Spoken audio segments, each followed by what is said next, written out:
Welcome to At Scale, the Tennessee Achieves podcast. I'm Chrissy D'Alejandro, Tennessee Achieves President and CEO. Tennessee Achieves seeks to be humble but ambitious, disruptive yet intentional, and student-focused while also data-driven. We believe our mission is simple: enhance post-secondary opportunities and outcomes by providing holistic student supports rooted in community and accountability at scale. But the work is much more complex. Since 2008, we've broken some things in a great way. We've built many things, and we've created something that stems from the idea that a college credential can be a powerful equalizer. From helping individual students navigate the complexities of college to shaping the way Tennessee thinks about preparing and educating tomorrow's workforce, this podcast explores how Tennessee Achieves intersects with partners across our state and throughout the country. Let's dig in with state and national thought partners, business and industry leaders, college and K-12 representatives, and all the others in between that inform, inspire, and interconnect with Tennessee Achieves work. Here we go. Welcome to the At Scale podcast. I'm Chrissy D'Alejandro, joined by Tennessee Achieves Chief Content Officer, Ben Sterling. That is your title, right, Ben? I panicked in the middle of that wasn't actually your title. That's it. I think you made it up on the fly, maybe, which is really cool, and I really appreciate. No, it's actually right. Your new title now. I'm just kidding, but you did make it up, which I also really appreciate. It's good. I think that it really actually serves you very well in all sorts of different ways. Yeah, I think so too. I'm excited for today's episode. I'm really excited. And we said we were going to try to figure out a new word for excited because that's how we open all of these. And I've decided I'm elated by today's guest. I was thinking about our guest today, this morning when I woke up because, introductions for me are a big deal. And not only is he so smart, Davidson to Vanderbilt, teaches at Vanderbilt. He's like crazy, wicked smart, but he's also maybe the nicest guy I know in our ecosystem. Mm-hmm. So kind, especially with me, because oftentimes this person is catching a phone call from me and I'm already 50% into my thought, and he just goes with it and is trying to catch up. But his claim to fame, which I don't know that everybody knows this about Stephen Gentile, who serves as the executive director of the Tennessee Higher Education Commission, but his high school mascot was the leaping unicorn, or unicorn. Unicorns. That's right. Just the unicorn. I want them to have something, Stephen, a flaming unicorn or something. I mean, we can make it whatever type of unicorn makes you happy, because that's the great thing about unicorns is that you make of them what you want. That's fair. There's a very nerdy high school, and unicorns just came about in the 80s, and here we are. So, I was the beaver, so between the two of us, we really got a lot of bases covered. That's amazing. Well, no surprise, I was the pioneers growing up in Morgan County. That all fits. So, thanks for coming on the podcast, Stephen. Yeah, happy to be here. Thank you so much. It's an honor. It's definitely an honor to be with you and Ben. Yeah, we're so excited elated, in fact, to have a conversation with you today. So tell us a bit about your journey from unicorn to executive director of TSAC, which is a big job. Tell us how you got there. Yeah, so I grew up in rural Western North Carolina, the Appalachian Mountains, near Asheville. And I was very fortunate to be able to go to this public free boarding school in North Carolina, the North Carolina School of Science and Mathematics, Go Unicorns. But it was an opportunity in North Carolina to help students from either under-resourced backgrounds or from all parts of the state to get a better education. And that opened my eyes on how education can transform you. I then went to Davidson College, which is a small college, and was literally a poster child for financial aid. They had me in their brochures for financial aid. They gave me a lot of resources to be able to attend. And from that moment on, I was sold by the power of higher education, but also being sure that as many students can access it as possible. So I went into admission and financial aid right after college, and developed an interest in the policy of higher education, came to Tennessee, and Tennessee was doing so many amazing things. This is about 13 years ago. Chief among them is what Tennessee Achieves was doing with Promise at that time. This is right before Tennessee Promise statewide launched, but heads around the country were turning to see what was happening in Tennessee. And I thought I was just coming here for graduate school and moving on to another state, but I realized the amazing work happening in Tennessee was the place to be. And I got an internship at the Tennessee Higher Education Commission. We could talk about that, what that means later. I've just worked here ever since for the last 12 years in various capacities. Yeah, what a great story. Isn't it so fun when you have, I think it's so fun when you have a job. Ben and I both fall into this category where your journey and your background feeds so nicely into the work that you wake up and do every day. Absolutely. And you speak so well to this often in your journey and your background to where you are. But it gives you that extra drive, that reason to get out of bed in the morning. It's not a paycheck. It's not just to get the work done and move on. It's your time back. I think back to myself as a young kid all the time and working with students and mentoring students and trying to find ways to make it easier for them to get into college. It's exciting. It is exciting. And I think I say this often to the team, like it doesn't take me too much effort to actually be 17-year-old Chrissy again and feel all the feelings about like going to, I went to Swanee, also small liberal arts school, and I'm so thankful for the way that institution specifically wrapped its arms around me. I don't know that the term first generation existed back. I'm sure it did. I just had never heard of it. And certainly nobody at Swanee seemed to fit the mold quite like I did. But I draw from that experience and how they did everything so well for a student like me. Yeah, absolutely. Swanee, famous for its robes. You had robes early on, correct? Oh, yeah. You get an academic robe when you reach like a certain status, and it's a big ceremony in the church, and you actually have to have a gownsman gown you. It's very cool. Well, did you know this? The robe ceremony is yeah. And then they can wear the robes to class, right? That's right.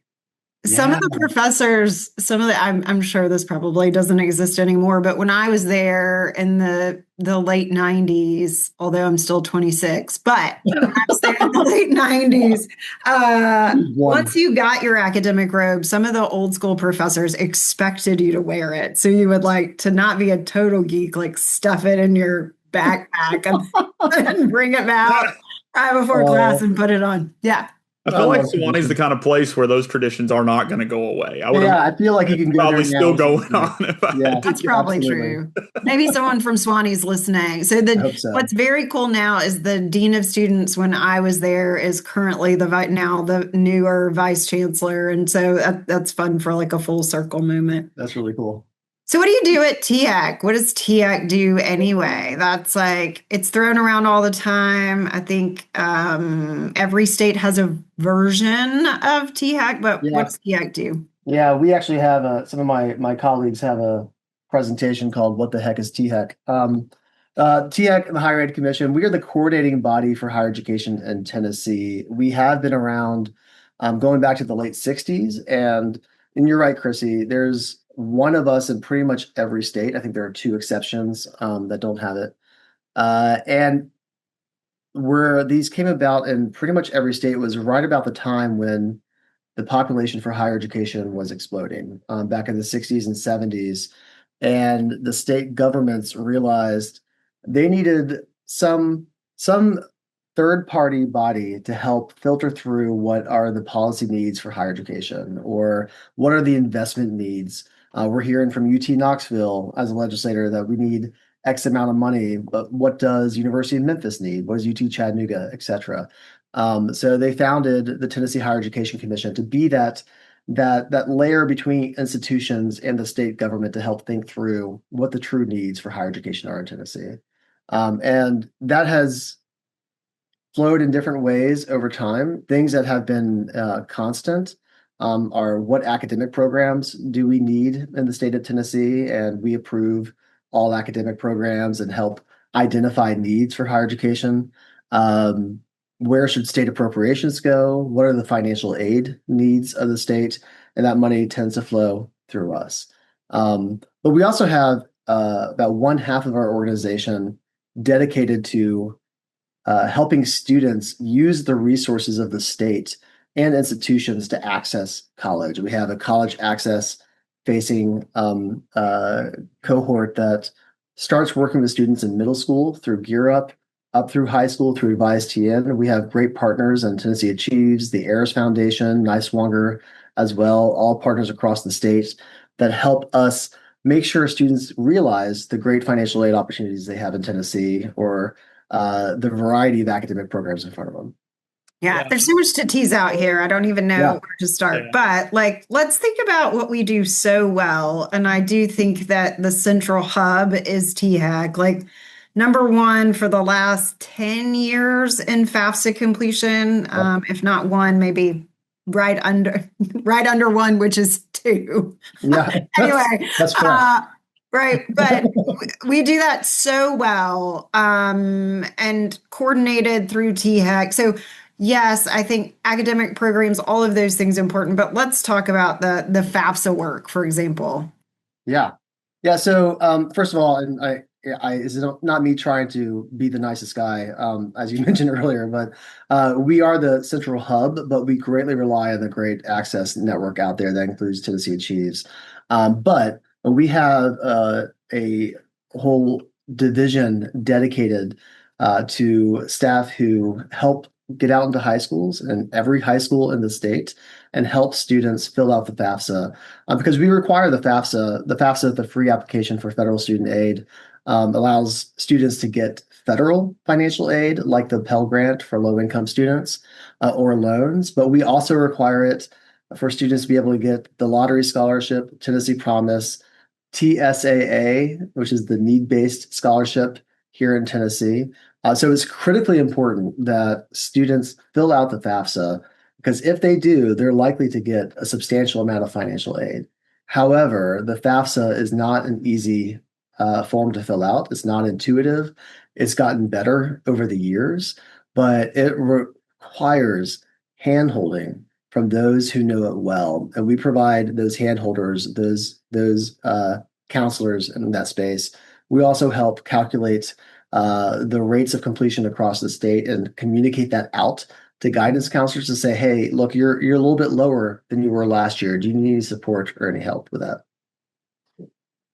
Yeah, over the last, I've been in this work for 11 years and I've worked really closely with outreach specialists with TSAC and THEC, which I guess we haven't talked TSAC yet, but this idea of college access and the role that THEC plays in that, I've watched it really evolve over the last 10 or 11 years from to really become a huge asset for our team. Collegefortn.org is a website that we reference.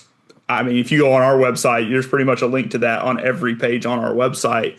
And I remember when that launched a few years ago and how really, I think, revolutionary that was for school counselors and students and families. If you could talk a little bit about how that, what really in my mind kind of felt like a shift in focus from the TSAC perspective to really make this a much more consumable effort to help students and families and sort of navigate, whether it be financial aid or the career exploration side of this, which is a really wonderful tool on there that our coaches use all the time. So I just would like to hear sort of the back end of that and how that kind of came to be. Yeah, so College for TN, we have a lot of resources that are primarily funded by the federal Gear Up program, which is a national access-oriented grant program for states and institutions.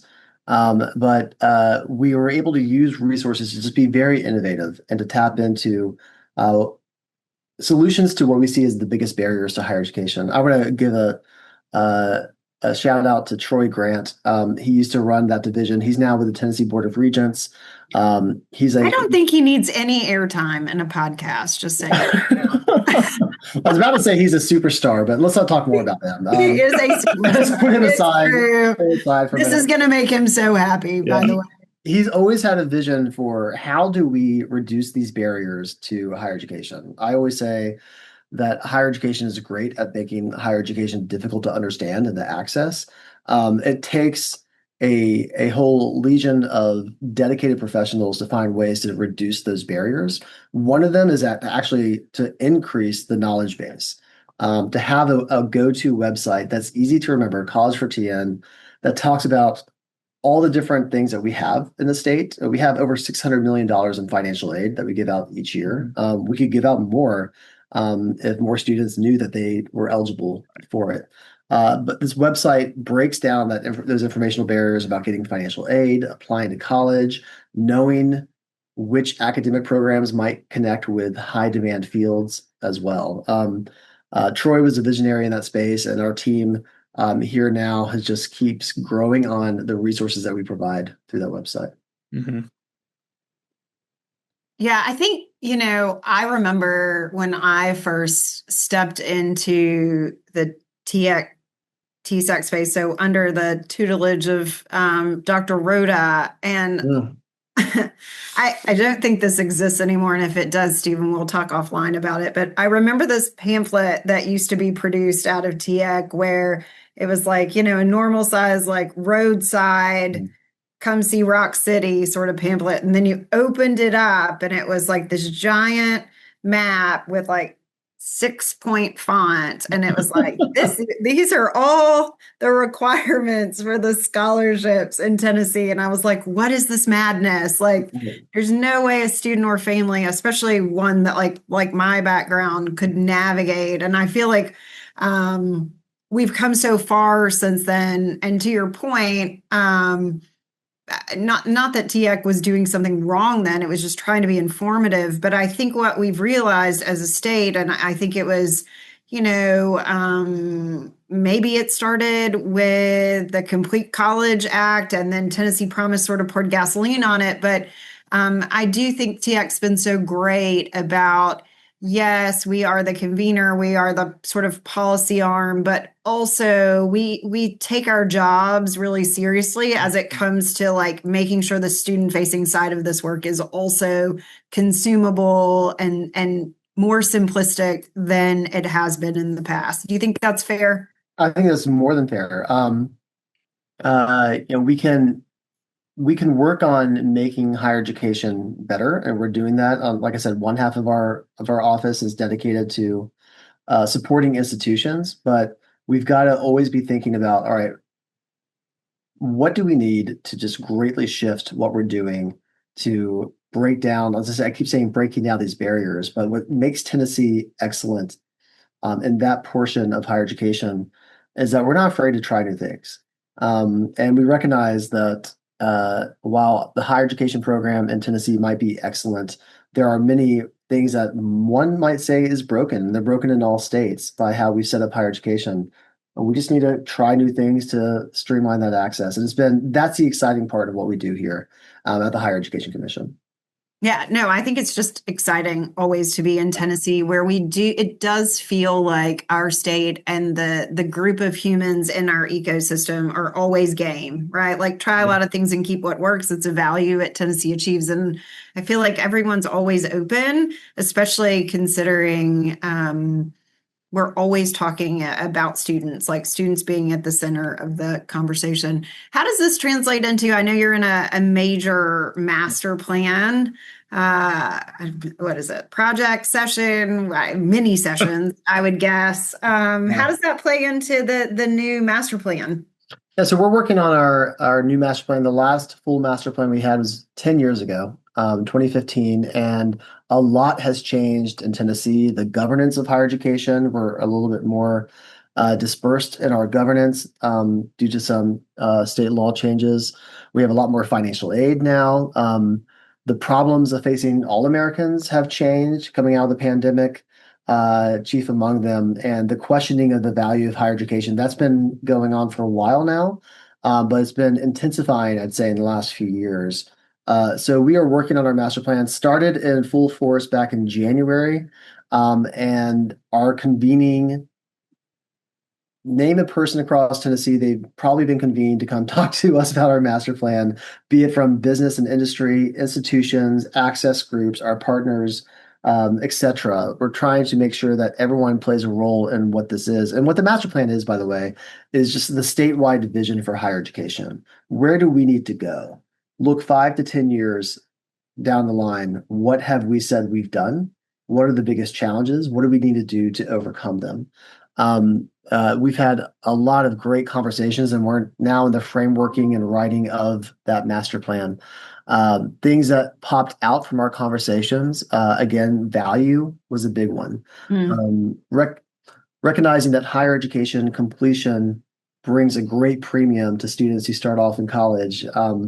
How do we capitalize on that? How do we amplify that message while also recognizing that we have a lot of students who start off in college who do not finish. Completion rates can be greatly improved in Tennessee. For a lot of students who start off college, they may never actually get to realize that value because they don't get past that first semester or that second semester. So in our conversations, talking about and recognizing that we've got to face those problems head on.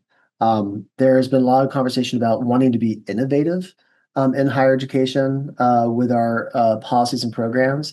And you can look at that in two different ways. You want to be innovative because you want national attention, spotlight on us. Like, I don't care about that. I want to be innovative in that we're not afraid to face our problems and think outside the box and try new things. If we do things and never get that national spotlight, that's fine. I don't care as long as people get into college and complete. Other elements that stand out, I mentioned earlier, there was a governance change a few years ago. I don't want to get too much in the weeds on that, but we went from having 2 different governing boards for higher education to 8. The idea of alignment between our TCATs, technical colleges of applied technology, community colleges, our universities, our graduate programs, that has come up a lot. Can students start off with a Tennessee promise at our community college and feel with 100% confidence that they can transfer on to a university? Alignment with K-12, the Commissioner of Education, Lizette Reynolds, has been a part of our conversation. Sarah Morris from the Tennessee State Board of Education. How do we ensure that students are prepared for college? And how can we help higher education prepare teachers for K-12? And then finally, alignment with the workforce, making sure that students know that their credential will result in a high demand, high need career opportunity. So there's a lot there that we're still unpacking, but those have been the 2 major themes that popped out for us. Yeah, I think the alignment piece is so critical, especially as we, I think as a collective, continue to think about not only I think it all ties together, but the value proposition, I think, has to be so directly tied into what comes next. So what? You get in, you earn a credential, and then what happens after that credential, that whole workforce side. And I think it's really interesting, Stephen. I think for a long time we talked about getting them in, right? Yeah. And then we focused on getting them out. And I think we still have to, especially post-COVID, it feels like we have to talk about getting them in again. And then we have to make sure we're focusing on increased completion rates.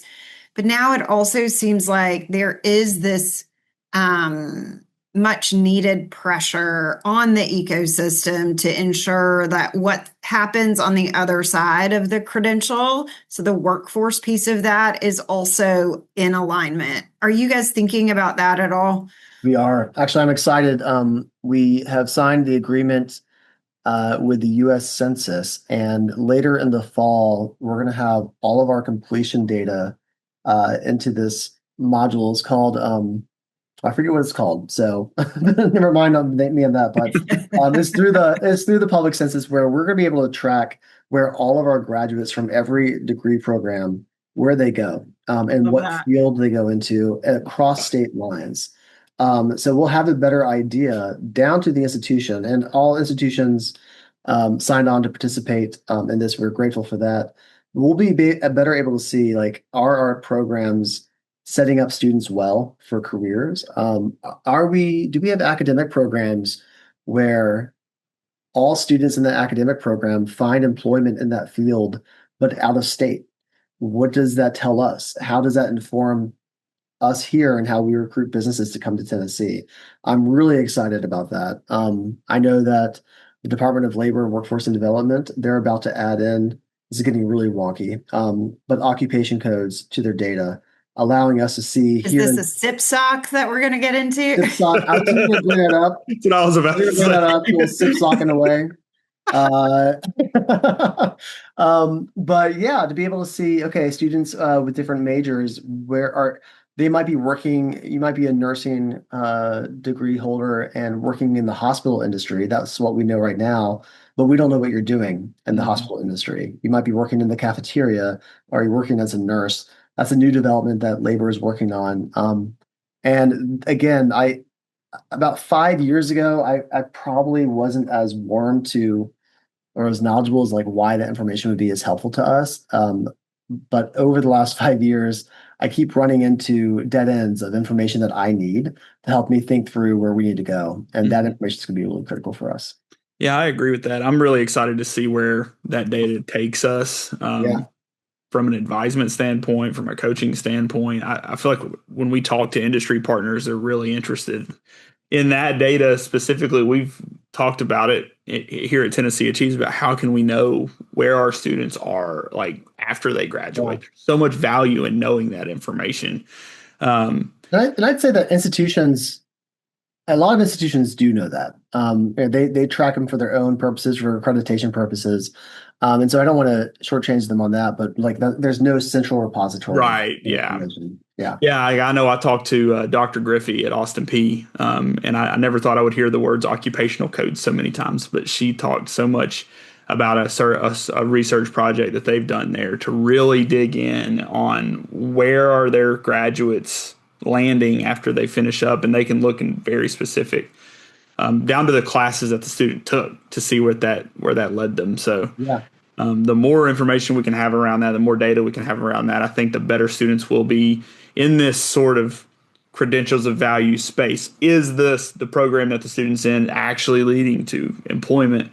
Lumina talked about how there's like seasons of this, and the first season was access. Then we had this season of completion and attainment, and then we're in this season of value, and who knows what's next. But that was really an interesting conversation, and how all these keep connecting like as we continue. No, I love it. And I think, this might be slightly controversial, Stephen, but for the nicest guy that we know, but it is really fascinating because the Lumina Foundation conversation, we talked a lot about higher ed and additive bias, and it's going to be so interesting to see when we have this information, if anyone's like, maybe it isn't that we need to add, but maybe we need to subtract some things, right? And no one wants to ever talk about that in the higher ed space for whatever reason. So it'll be really interesting to see what we know, to your point, when all the data is sort of in a central place. Yeah, there's so much to take away from that. And I think, why people don't want to talk about it is because I think we all have our ideal of what higher education is. And what, there might be low producing majors out there where you still want to think that people want to go into that and think through things. And if students can look at data and realize this major is not going to give me a higher salary, but they still want to go for that major, we just want them to do the eyes wide open. Like we need you to know what might be future challenges for you, or you might need to go back to graduate school. Philosophy major is an example I always pull out, always discuss about as like a low ROI major. In actuality, that's not the case. It's got a high ROI, but oftentimes people need to go to law school afterwards, or some other graduate program. We just want you to know and be able to let you know on the front end before you start that 2-4 year journey, sometimes more, oftentimes more, unfortunately. You want to know what you're getting yourself into. Sure. Yeah, I think it's just about ensuring that students have information that feels really consumable to them. And so I'm excited about that. You want to talk about the direct admissions project? I know that you guys have been working so hard on this. Shout out to Brett Gibson. We've done a lot of shout outs today. Yeah, shout out to Brett. Shout out show. Yeah, it really is a shout out show. But I know he's so jazzed about it. Yeah, he is. So let me talk about what direct admission is. That'd be great. We are starting sorry, Ben, did you have a? No, I was saying that'd be great. Okay. Direct admission, we're starting, it's a pilot program where we as a state send letters to high school seniors across the state.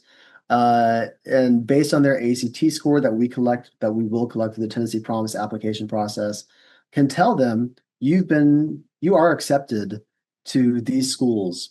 And also, here's some financial aid information that you might be eligible for. Click on this link to enroll at a college. And actuality is, I would say it's a big emphasis on marketing. It is the truth. This is true with Tennessee Promise. What made Tennessee Promise so amazing is we're primarily telling students something that was already true. You're going to get tuition-free education because you likely qualify for full Pell or some other state scholarships. But we didn't make it easy to know that. You have to apply through the FAFSA to figure out what financial aid you qualify for, wait for the financial aid package. Right now, the message is, hey, if you want to go to a community college, a TCAT, some universities, your tuition will be covered, tuition and fees. Easy message.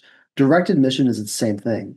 Most of our institutions are open access, meaning if you have a certain ACT score that's college ready, you're probably going to be accepted. But students don't know that because we have to have them go through an application process, wait for the letter of admission, etc. The direct admission letter, again, with our partners who've joined on, we have a number of public universities, private universities, all community colleges and TCATs are part of it. If a student gets a certain ACT level, they'll get one letter that says you're admitted to all these schools. If they get a higher ACT level, they'll get another letter where there might be even more schools that they're eligible for. We are going to study it after this fall and spring to see, is it impactful? Does it help students access college that wouldn't have to begin with, or perhaps access a university or another college that they may not have thought of that they'd be open to before, but now this direct admission letter opens their eyes to it. A lot of states are doing this in a top-down way, in which there's a law passed. Indiana is one of these states just recently that says institutions have to participate in direct admission. We're doing it from ground up because we want to see it does it work, and we want the buy-in of our institution. So more to come, but I'm excited to see what happens. I'm a little bit nervous for sure to send out this letter across the state, and Governor Lee administration is part of this as well. But I'm excited. And I thank Chrissy and your team and all of our partners across the state for it. Yeah, no, I'm really excited. I think anything we can do, I mean, it goes back to this sort of simplification for students. And, you know, I think anything that also means that a student like picks up their phone and says like, wait a second, I could potentially go to fill in the blank and starts like Googling that school that they've maybe never heard of or considered. I mean, I love that. I think one of the big sort of misnomers about Tennessee Promise that I hope 10 years later we're past, but it bubbled up for a long time, is that the idea was that every student in Tennessee, the 67,000 that apply every year, the whole point was to get them all into the community and technical college pipeline. And it used to make me insane. I was like, no, that's not what we're trying to do. We're just ensuring that every student has the opportunity. And so I love that this is sort of a layering on of that sort of foundation that we built 10 plus years ago. Yeah. Well, and again, it is primarily inspired by that foundation. Mm-hmm. What can we do to make it easier for people to know what their opportunities are in Tennessee? That's the central role, I'd say, of any public servant should be. How do we help our Tennesseans access what they're owed and opportunities to improve in life? Yeah, I think back to when I was a high school senior. I was a first generation student, like Chrissy, and I was so doubtful about where and what college meant. And I think that letter would have instilled a lot of confidence for me to at least broaden my options. I was always probably going to go to Pellissippi State, and I'm grateful that I did. But who even knows? I had no idea. Just from a lack of information standpoint, my parents. Like where do you start? Where do you start? You know, I had no idea. And I would say that even without the letter, today's landscape is much more fruitful when you go digging on the internet or you're at a meeting with Tennessee Achieves or whatever. But in 2009, it just wasn't easy to know where to go to college and what. Yeah, I remember when I was an admission counselor at Davidson, we used to always have this line like, "Don't worry about rankings." Like the ranking of the school was good. It was just more like trying to get students to think beyond rankings. And I told that to a student at a high school. I think they were in South Carolina. And he asked me, like, what are you guys ranked? And I said, we'll rank this, but you shouldn't care about rankings. He looked at me, he said, what else is there to go off of? Mm-hmm. I said, good point. It's valid. Good point. Yeah, there are literally thousands of schools, and all of us have different information that's out there, and it's difficult to decipher. Mm-hmm. So direct admission does it in a different way to give them that information. Yeah, I think that's a great step into demystifying college, which is what kind of we try to do all the time, is demystify college. Yeah, absolutely. Yeah, I can't wait to see these letters go out, and then we should probably put our heads together. My guess is that we're going to get a lot of questions about like what it means. So that's the nervous part. So we are to put our heads together on that for sure. Yeah. All right, Stephen, if we gave you a magic wand and you could make a change, make an addition, how would you reimagine or rethink or even tweak something that we're doing in this space? Well, I know this podcast is at scale, and Tennessee Achieves has shown what can happen with the powers of scaling up. We already have the solution. Tennessee Achieves is a leader at that as well as TBR, and that is coaching. Getting students who are already in college through college.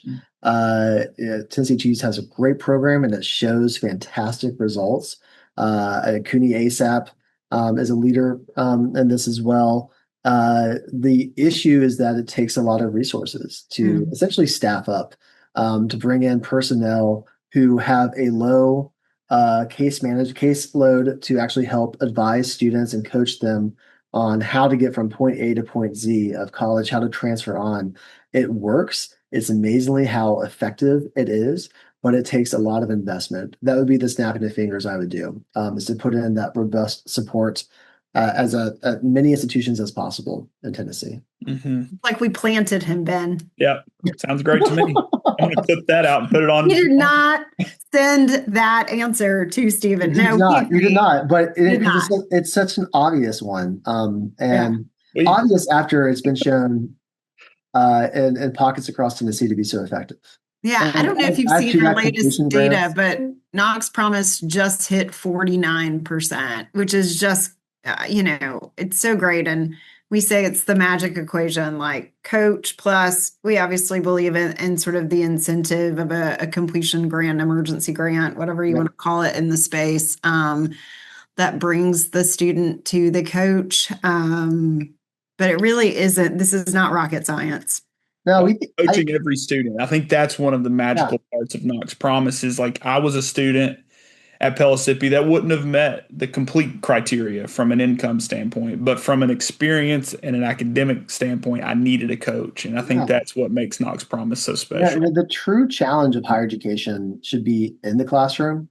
Students need to be challenged in the classroom. I love that. We lose a lot of students, probably most of the students we lose from challenges outside of the classroom. Oh, without a doubt. I think students have all the potential in the world and, life gets in the way. And so how can we provide someone to help them navigate what can be, like you said, like these barriers that often feel like insurmountable for our students? Yeah, absolutely. This has been so fun, Stephen. Thank you for joining us and talking all things higher ed. And thank you. Thank you.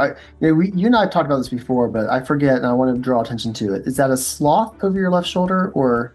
Oh yeah, yes, it is a sloth. It is my children and my husband gave that to me as a message that mommy, That's right. mommy needs to calm down. Slow down, Mom. Slow down, be more sloth-like. I don't know that it's worked so much, but it's a really cute little reminder back there. I love it. Be Maybe the all sloth. that reminder. Yeah. Well, thanks so much for joining us, Stephen. So thankful for you. Thank you, guys. Appreciate you. Thank you for joining us for this episode of At Scale, the Tennessee Achieves podcast. Each conversation is a step toward a deeper understanding of how we can collectively expand opportunity and increase post-secondary access and success for all students in Tennessee. To continue following this work, be sure to subscribe on Apple Podcasts, Spotify, or wherever you listen. Subscribing ensures you never miss an episode, and your rating or review helps others discover the stories and insights that we'll share. Together, we're not only supporting students, we're building Tennessee's future workforce. Thank you for listening.